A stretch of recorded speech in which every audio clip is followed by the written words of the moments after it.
Hello, everybody, and welcome back to Duel Screens versus a seasonal show here on the Duel Screens Podcast Network. I am one of your hosts, Stephen Fontana, and with me over there on the other side, he's going to be the dude that I'm going to be debating some of the hottest topics you could possibly think of with your brain.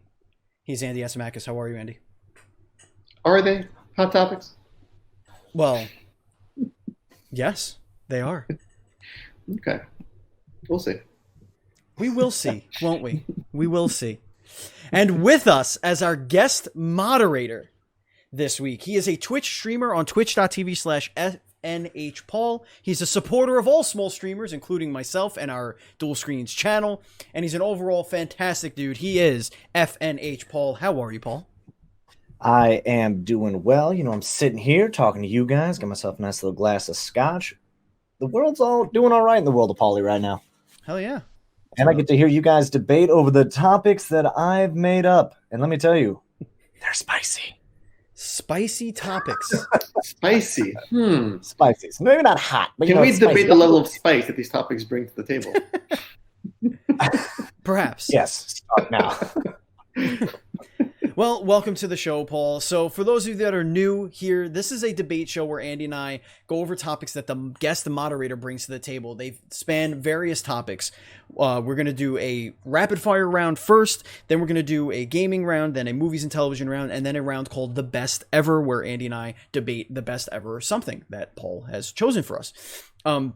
It's very, very simple. We have about 60 seconds to make our case. I'm going to have my timer out, and we'll get that going. And Paul is going to give us points based on our arguments. He could give those points out however he wants. That's the fun part about this. All right, so I got my 1 minute. I think that's a minute. No, that's an hour. Imagine we had an hour to do this. Okay. Oh my God. Need a few more topics. Yeah.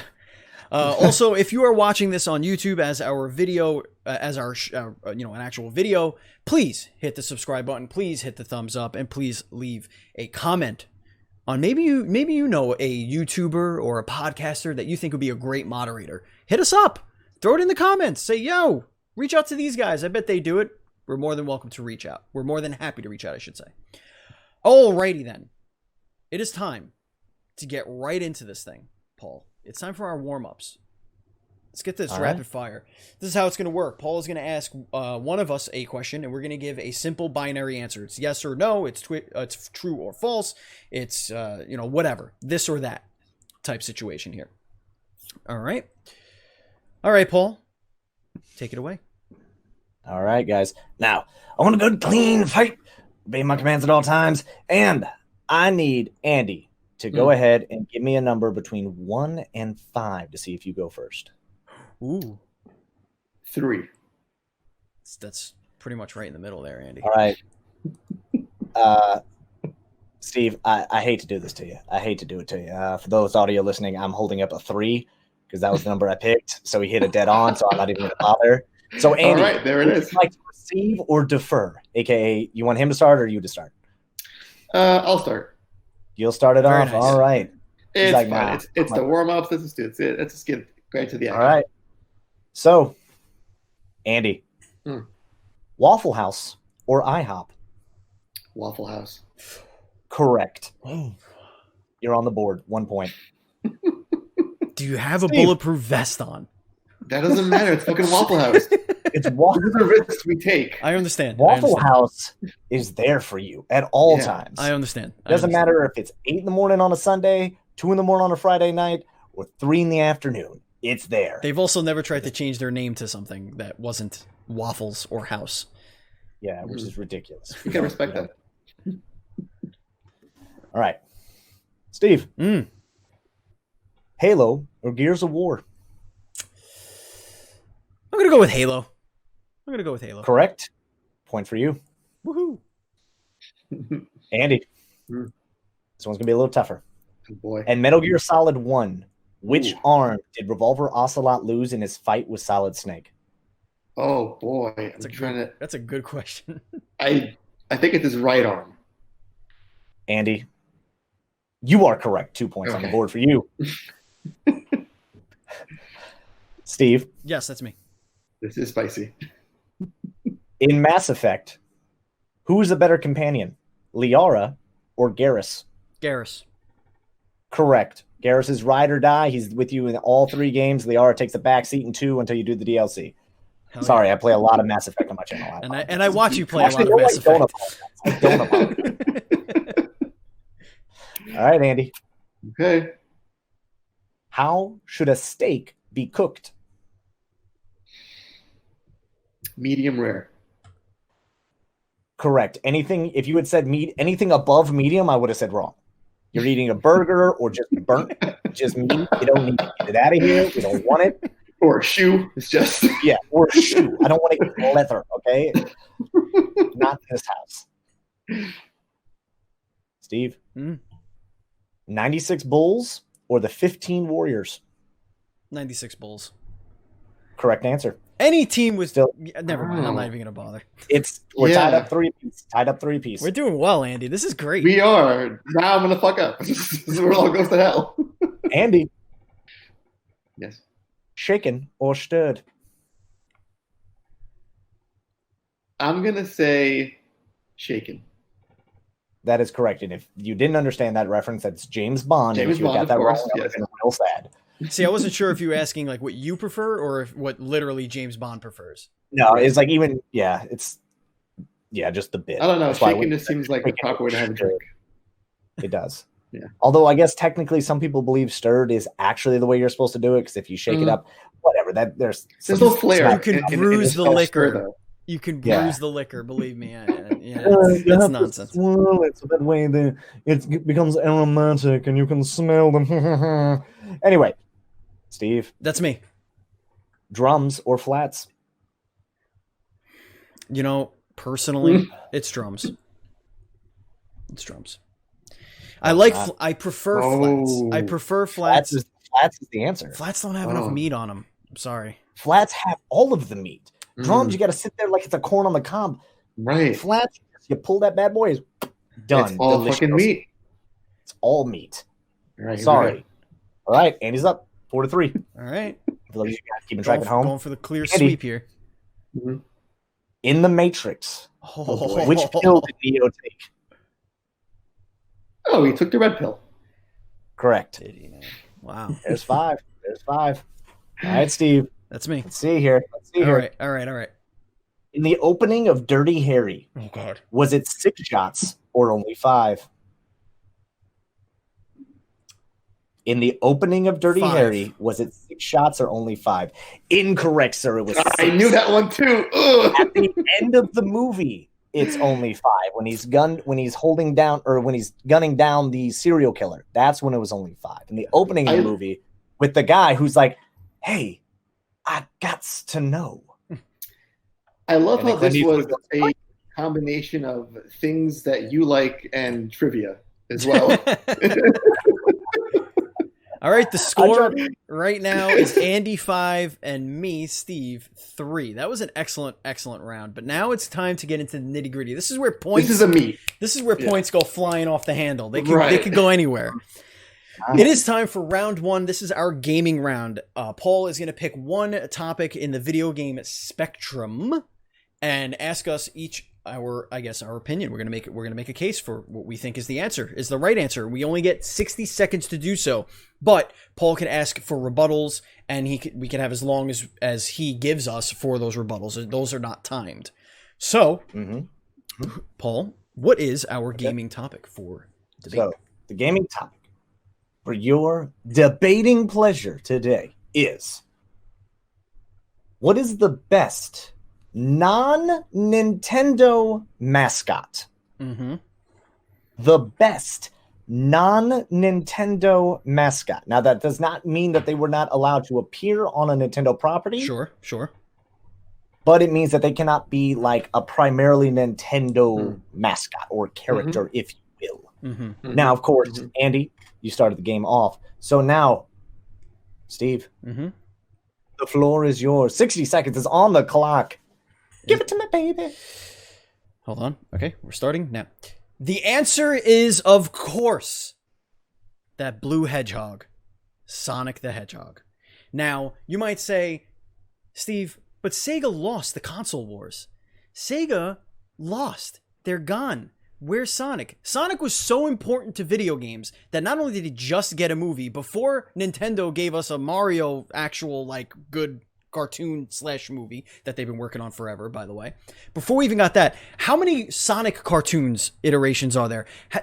We got Sonic in Smash Bros. He is so important to video game culture that he made it into Smash Bros. But not only that, but as of today is the day that the person that took over Sonic the Hedgehog's social media Twitter account has retired from that position. It has been 5 years. In his first day of running that account, they gained 60,000 followers. They went up to millions and millions of followers. Why? Because the blue hedgehog matters. That is why it is number one. Okay. Oh, all right. Andy? Okay. Let me know when You to may start. begin.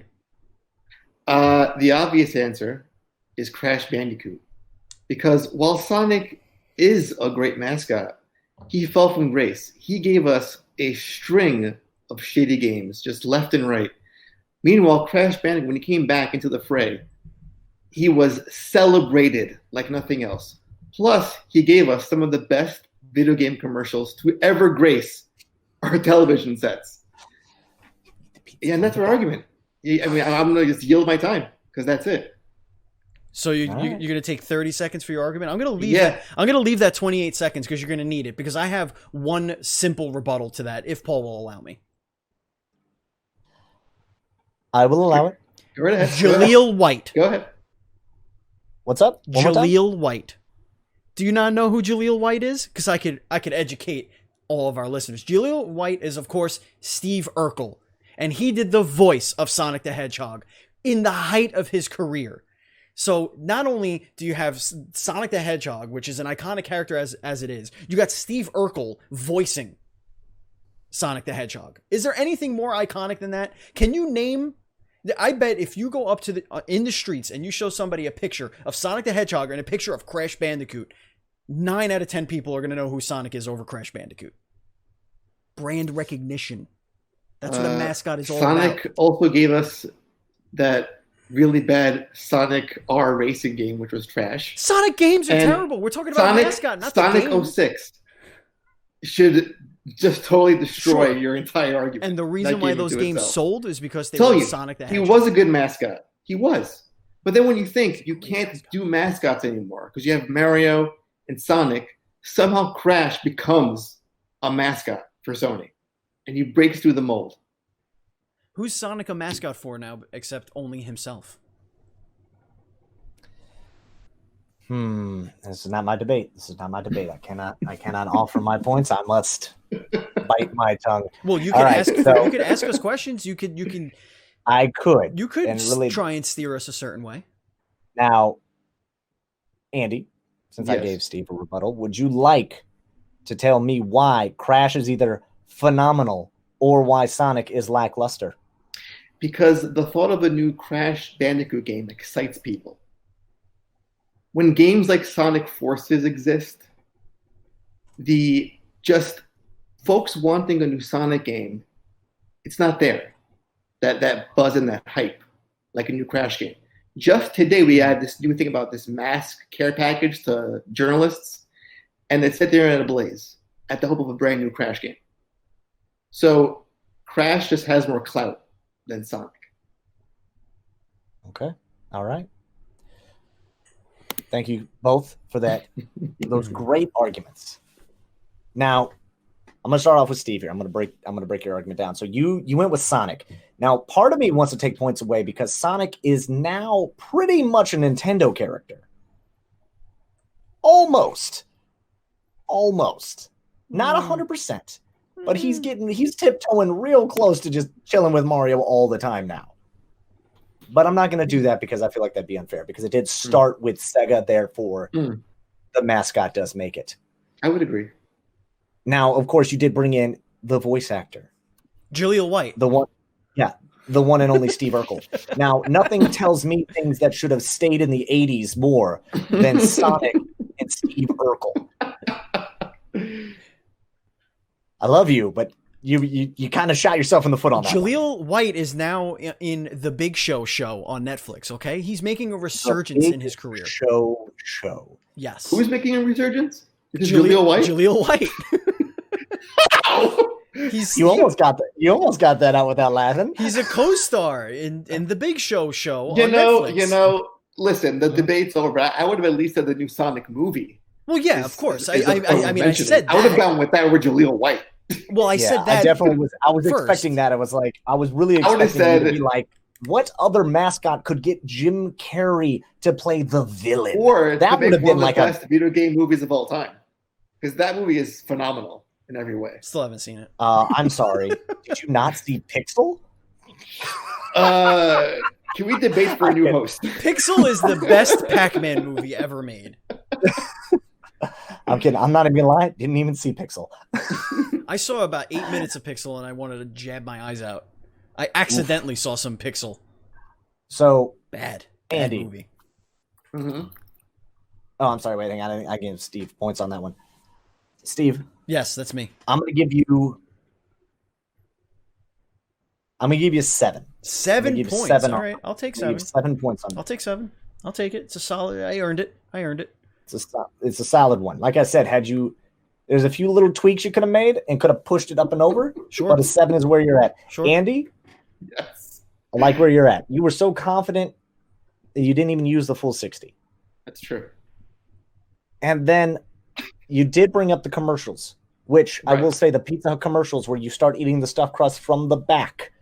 Still remember that. Yes, you do. Back in the day. Yes, you do. Because of that, 9 points. 9 points. Okay. All right. Because unfortunately, Crash did have bad games. You just purged them from your mind. Yes. Because there were so few of them, unlike Sonic, who has a whole there were so few. Yeah, there were so few Crash games because they just kept going. They couldn't figure out what was happening after like 4 or 5. Right. So Sony was moving on. Anyway, so there we go. On to the next one. Ladies and gentlemen, the next topic is, of course, movies and television. This is where Paul brings a movies and television topic and asks us to punch each other in the mouth with some words to debate it. Paul, what is our movie and television topic for round 2? Now, this is one that is very near and dear to me because I grew up watching this in the time where this certain thing was transitioning from one thing into another. And what I want to know from you guys is, what is the best MTV show? What was the best show to ever appear on MTV? And that can be anywhere from like when they just, from back in the day till if they're still putting on shows now. I honestly don't know. I haven't had cable in like 5 years. I'm in the UK. There's nothing much more I can do over here. It's not my fault. There's not much worth watching over there. That's for sure. That is for sure. All right. So since Steve, you had the video games, that means that Andy, you will be leading us off. So please, good sir, with 60 seconds on the clock, let's get into it. My pick for the best show on MTV premiered on the Liquid Television series, a series called Aeon Flux. It's a good show. Good show. One of the best animations ever to grace television. Now, when you think of animation or Japanese anime, they come from a manga first, or a book, or a graphic novel. No, this was 100% born as a TV show that later spawned comics, video games, and the movie with Charlize fucking Theron. Charlize Theron. And the best thing was of this series, it was American made. America, fuck yeah. This was ours, born and bred here. And when you look at it, it looks like a Japanese anime. But that was the best part, that we had something that was ours that was unique. And it brought the whole genre forward. And that's my case. No, that's it. I'm done. I'm good. All right. Okay. All right. Solid argument. Mm-hmm. Steve, you're up. What was the best show on MTV? Yeah. Hey. Hey, butthead. I am the Red Cornholio. Give me TV for my bunghole. Are you threatening me? I need TV for my bunghole. Now, a wise person would say Beavis and Butthead. But the most intelligent person in the room would say Daria. Because Daria is actually the best show to ever come out of MTV. Bar none. Daria, the spin-off of Beavis and Butthead. Now, Beavis and Butthead was great because it brought music television. It still celebrated music television. But what Daria did was it smartened up Beavis and Butthead. It was far better written. It had much better characters than you could even think of. It had 5 spectacular seasons. 2 films and 2 specials as well. I don't remember the specials, though. I might have stopped watching by then. But Daria was a fantastic show, and if you haven't watched it, you're a big idiot. Okay. Well then, all right. Thought you were going. You zigged when I thought you were going to zag on that one. Not going to lie to you. Not going to lie to that. Gotta keep you on your toes. Andy, would you? Yeah, we'll give you. We'll say about another minute for a rebuttal if you would like one. Just one point. Can we deduct for that horrible impression? Excuse me. My Beavis is awesome. Okay. I will say Beavis was pretty close. That was pretty close. Yeah. Fire. Are you threatening me? Settle down, Beavis. Beavis, you idiot. And that also, that Beavis and Butthead was pretty damn... I mean, I would have gone with that, except that I don't think the actual show Beavis and Butthead is really any good. I think Daria was a much better show. So was King of the Hill. But, like, it did spawn Daria and King of the Hill. And obviously King of the Hill is the best of the 3. But, yeah. Well, it didn't. I just don't find a deadpan, angsty teen all that memorable in a TV show. I mean, sorry to say, it was very dry. It was very, very cutting edge for as opposed to like this a badass, that is Aeon Flux. It's the two can't compare. Yeah, no, listen, Aeon Flux was cool and everything like that, but I don't think a lot of people would ever associate MTV with Aeon Flux. And we're debating an MTV show, and Daria lived and died only on MTV. However, a spinoff is coming apparently. Which, after a quick Google search, 4 hours ago, there was an article written that a Daria spinoff is coming.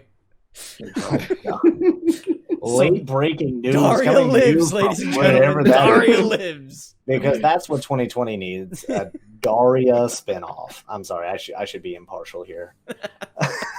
All right, well, Steve, you pretty much just gave your rebuttal there. So... It's a conversation, you got to keep the... Yeah, you got to keep it going. Andy and I, we're used to yelling. You can't keep me boxed in. You can't keep me boxed in. You got to let me fly. All right. I'm a peacock, Sarge. Gotta let me fly. Or is it Captain? It's Captain? Yeah, it's Captain. All right. Andy? Yes.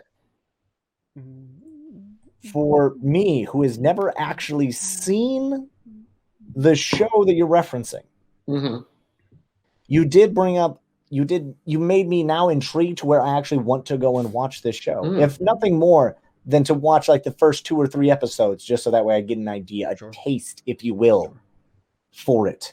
Well, it's a very short series, so you can finish I would say, in an evening. That is almost even, you just got another point. You could, wait, hold on. The best show in MTV history you could finish in an evening? The entire that's how good it was. How good it was? That's the impact, yes. Good shows don't have to run forever. Listen, go by the UK model. It was series so are short. Popular. It was so popular that they canceled it after 1 season. Some of the best shows have like Steve, 1 or 2 seasons. Steve, let me break something down for you. Game of Thrones should have ended about a season earlier, and people wouldn't hate the show. All I'm saying. I'm not saying. I'm just saying. Still had 7 seasons, 7 other seasons, right? So what's my final score? +1. You get the coveted Ocho. Oh, I'll take an Ocho. 8 for our. All right. It's a nice round. All right. Nice round. Yeah. I like now, Steve. Once again, my man, you zigged when I thought you were going to zag, but I appreciate you not going with the layup. You decided, no, we're not going for the layup. We're going to go for that. We're going to go for that. Kareem Abdul-Jabbar hook shot? Yeah, we're going. You went for the hook. You went for the sky hook on that one. And for that, I'm gonna give you 7.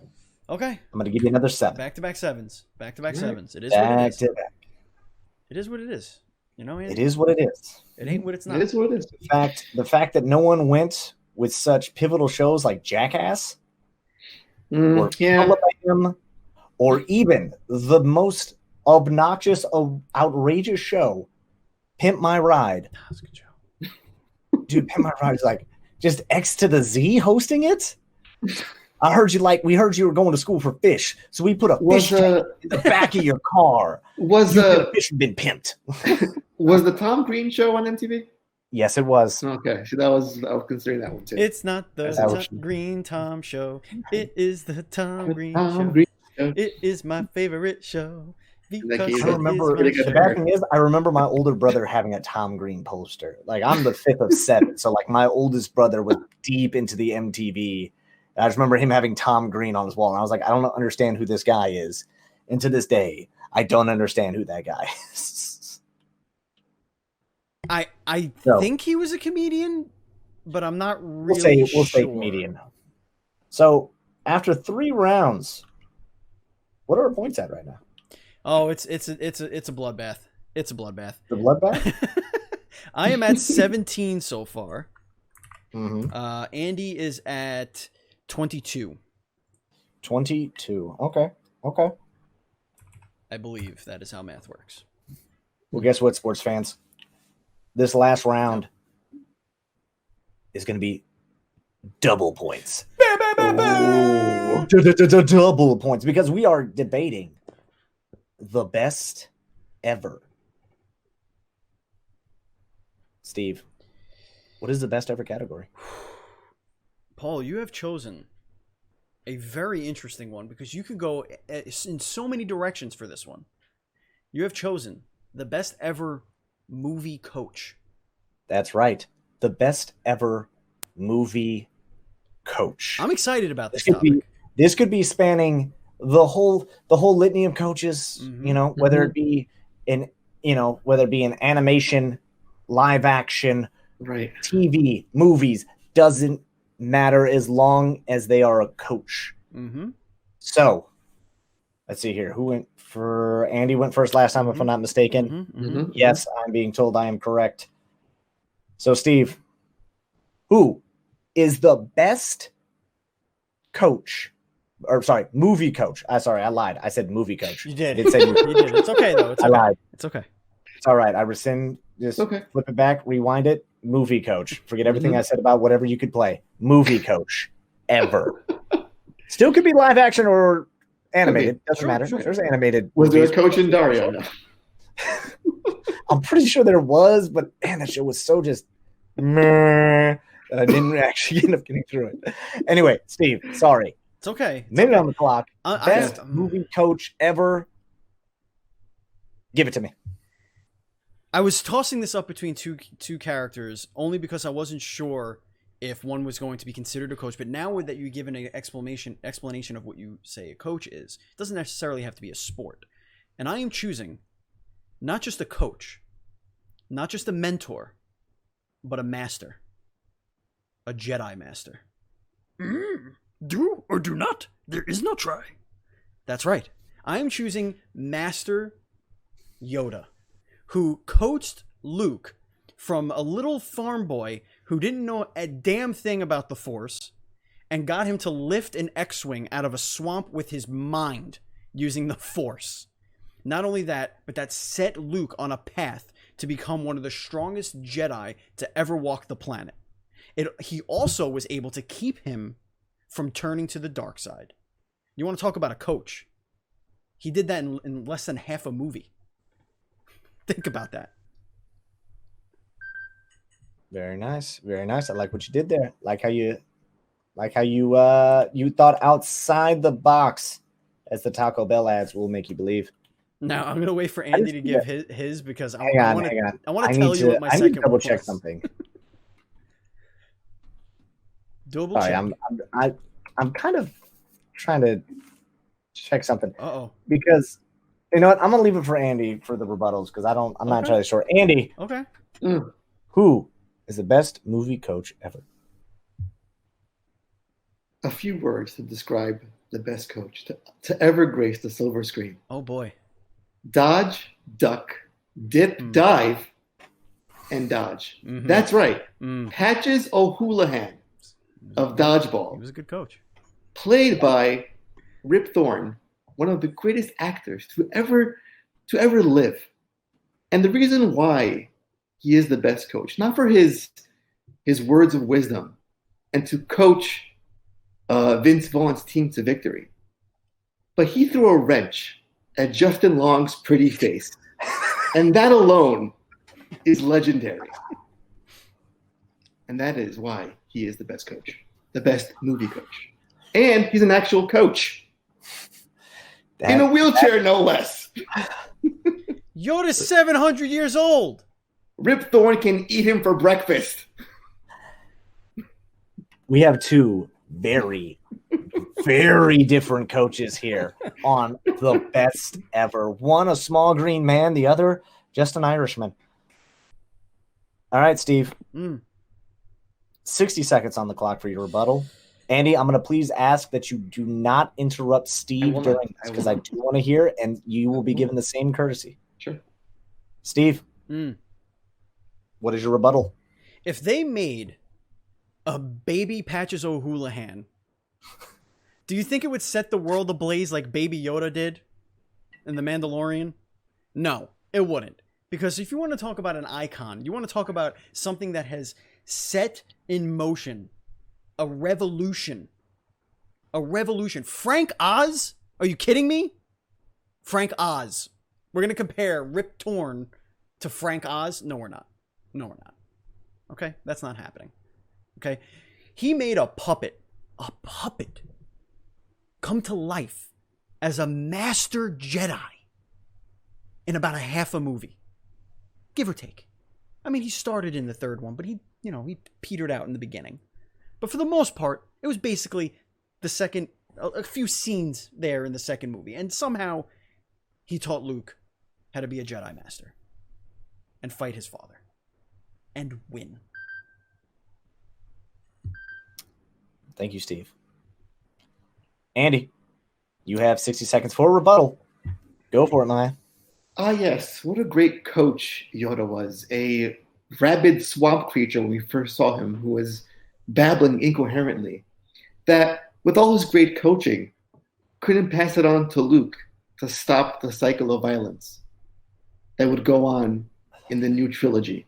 Some great coach, that is. Now, if it was Rip Torn in that position, he would have smoked everyone himself with a fucking wrench to their faces.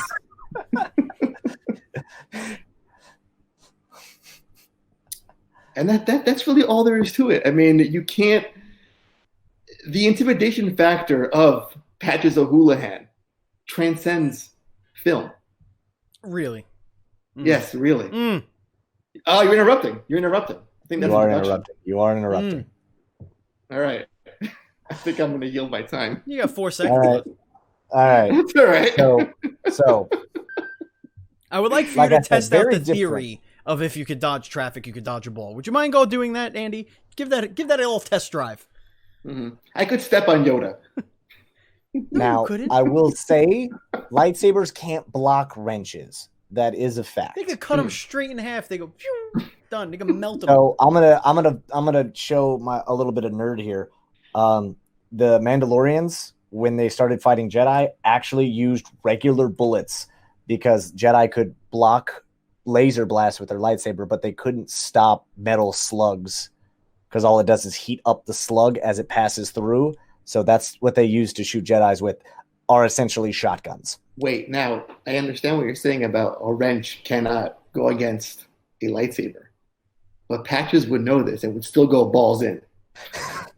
He would not let that stop him. Now, both of our coaches are dead. They are both dead. Now, Steve, yeah, I hate to do this to you, and this is why I needed to look something up. And I was wondering if Andy was gonna come out swinging, because if he had dropped this hammer on you, you would have probably got like 2 points. Okay. So you said, and I quote, that Yoda trained Luke in such a way that he was able to lift the X-Wing out of the swamp. Oh. Yoda lifted the X-Wing out of the swamp. No. Luke was able to do it in the future in other films, but it was the gift that Yoda taught him and the confidence that he gained later that proved such a great coach. Decades later, I'll learn that thing. It wasn't decades later. The audio listeners, I just had to throw my sunglasses. Steve, where do you think he learned that from? He didn't have another coach after that. He learned it from Yoda. Just keep digging your own grave there, Steve. Just keep going. I love you. You are the Bat Child after all. However, don't even sit there for a moment and insult my intelligence and try to tell me that you were not talking about the original trilogy and not the sequel trilogy. Because if you try to tell me you were doing that, you are so full of shit. Your eyes are brown. Sorry for swearing. I'm surprised you didn't go for Batman as a coach, if that was your line of thinking. Dude, he's a terrible coach. His sidekicks keep dying. Only one of his sidekicks have died, technically, and none of them have died in a movie. One of them died. The other one was paralyzed. He's a mess. Batman, I don't know. I don't. Okay, well, Batgirl got paralyzed, but it wasn't her fault. She got paralyzed for being the commissioner's daughter, not for being Batgirl. I will stand on that fact. Yeah. That Joker had no idea she was Batgirl. He was just like, Barbara Gordon, pop. This will make Jim Gordon mad. Jeff Gordon in the Daytona 500 will not win because his daughter Barbara was paralyzed by that menace in Gotham, the Joker. It was the lessons. 5 minutes ago. It was the lessons. Andy, I just glazed look in his eye like, just like, listen. He's on a tangent. It's tomorrow. It's the end. Andy just wants The Last of Us to pop on his PlayStation. That's what he wants. So, with that being said, Steve, like I said, you do what you want. You're the I host, enjoy okay? you thinking outside the box with going with Yoda as being a coach. I thought that was great. You had a misstep with the X-Wing fact. That's okay. Now, a good coach, though, would be able to keep his people in line and not leave halfway through their training. You know, all I'm saying. I'm not saying, I'm just saying. And then, because Andy... Wait, hold let him speak, Steven. Let him speak. You've had your time. That is nonsense. Right. No, because Steve, that's exactly what Patches O'Houlihan did. He led them to victory. He died before they could even have their first match. But the whole point of it, he made it all the way through to the finals and then got crushed by the Luck of the Irish thing. I watched Dodgeball one too many times on TV. That movie was like always on TV. I remember. Anyway, he died before they went to fight Globo Jim, Purple Cobras. Now, didn't they get? Didn't somebody get a bye week or a bye match? Didn't somebody get? Wasn't that them? No, they almost had to forfeit, but because Vince Vaughn's character almost didn't show up because he was going to fly back. That, yeah. And then the most ironic twist, Lance Armstrong shows up and like talks Vince Vaughn into going back, and then Vince Vaughn is now proven cheating for blood doping, which is just an ironic twist of fate. He's like, yeah, I rode the Tour de France and won it 7 times. By cheating. Anyway, this isn't the Lance Armstrong. Patches O'Houlihan versus Yoda. This isn't a fight. They're not against each other. It's not death battle. It's not that's the thing. This is a death battle. This is the wrong show for that. They're students. Now that's the thing. The students on. I mean, I'm just saying Vince Vaughn versus. I just envisioned that fight now, and I can't. I don't know about. I don't know how far back it goes, but did Yoda train Qui-Gon? Ooh, I'm not. I can't flex my nerd that hard. I'm not actually sure. I don't know. I feel like there's something. There's more to this. There might be a circle. There might be a circle. There's more to this puzzle. Anyway, let me transition over to Andy's argument here with Patches O'Houlihan. Sure. Patches O'Houlihan did come in and save the average Joes. He did bring them in and help them on their win, and then inspired Vince Vaughn to actually wear the scarf and somehow develop a force-like power, if you will. Was Patches O'Houlihan the first human Jedi? We'll never know. Perhaps. That, God, I love Dodgeball. It's such a great film. I'm sorry. So that's such a good movie. Anyway, sorry. We're talking about the coaches here. Right. Steve, Yes, that's me. I'm going to give you a lovely, we'll say, I'm going to give you 15 points for that. Whoa. Because okay, as much as you misstepped on the X-Wing fact, you did bring up that he did lead Luke. He did build a foundation for the farm boy who was too old to be a Jedi. Can't do it. He's too old. They're all too old. Too old. He thought Anakin was everyone is too old. Everyone is too. What age do you need to be a Jedi? I digress. It's like you got to be like an infant, and they have to find your midichlorian count. Then, otherwise, you're screwed. Mhm. Anyway, Andy. Yes. Patches O'Houlihan. Mm-hmm. Hit me. Mm-hmm. With a wrench in the face. Hit me. The difference being is that Patches O'Houlihan had a full-on hand in them winning due to the scarf. Are you? I'm gonna. It did. He did though. Like he gave him the scarf, and that's like what Vince Vaughn wore, and it's like It inspired hope. And not to mention, you did have that great scene similar to Luke, but actually Yoda showed up after the fact as a ghost. Patrick O'Houlihan showed up in Vince Vaughn's time of need and insulted him in some things that I'm not entirely sure I can say on this podcast. And then he was like, okay. And then he puts it on and goes into it. Andy, I'm going to have to give you 20 points. I'm going to give you a full 20. Perfect score. Oh my God, look at that. Perfect score. Wow. Now, like I said, there were a lot of different coaches. I was really hoping for a Coach Boone from Remember the Titans. I felt you'd go a more Mighty Ducks route, Steve. I was actually the first one I was going to go with was Mr. Miyagi. He was Mr. Miyagi might have won it, except he is a dirty cheater for infusing magic into that guy. He did put magic into him, which then let him win. Who was? Let's be real. I can't even remember the Karate Kid's name now. What's the Ralph character's name? Macchio. Yeah. Oh boy, Daniel's son. Yeah, the Karate Kid is the bully in that story. Oh yeah. Oh, he's absolutely the villain. Absolutely a terrible character. Every time he turns around, it's just like the bad guy. The new kid in town just fucking shit up. Yeah, just fucking shit up. And then Mr. Miyagi puts magical powers into him, which then allow him to win the tournament. Mr. Miyagi probably would have got you 2 points. So Yoda was definitely a step up. So after all that, I mean, that's final score is Andy, 42 points, and me, Steve, 32 points. So you did it, Andy. Congratulations. A winner is you. That was a great one, guys. A winner is you. Dunce cap on me. A winner is you, Andy. Congratulations. Paul, it was an absolute pleasure doing this. Thank you so much for coming out and doing this with us. I know it's very late where you are. For having me. It is, you know what? I am I can just break into my promo, but no, absolutely I'll break into it. I want you. Well, right, fine. I'm giving you the floor. I want you to tell everybody what you do, whatever you want to tell them. Direct them to all of your content and everything. Let me finish off my host sauce. Hell yeah.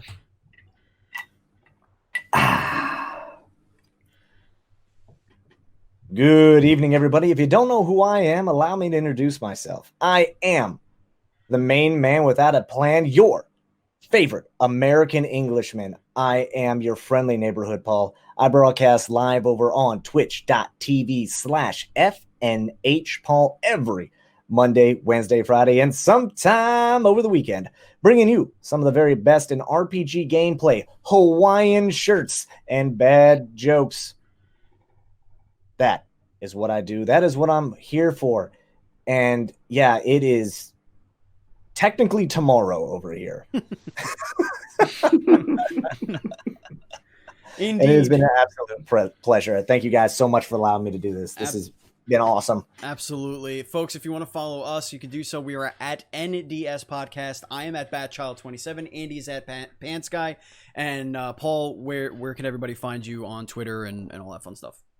All right. So, like I said on Twitch, you already know FNHPaul. On Twitter and the Instagram is FNH_Paul.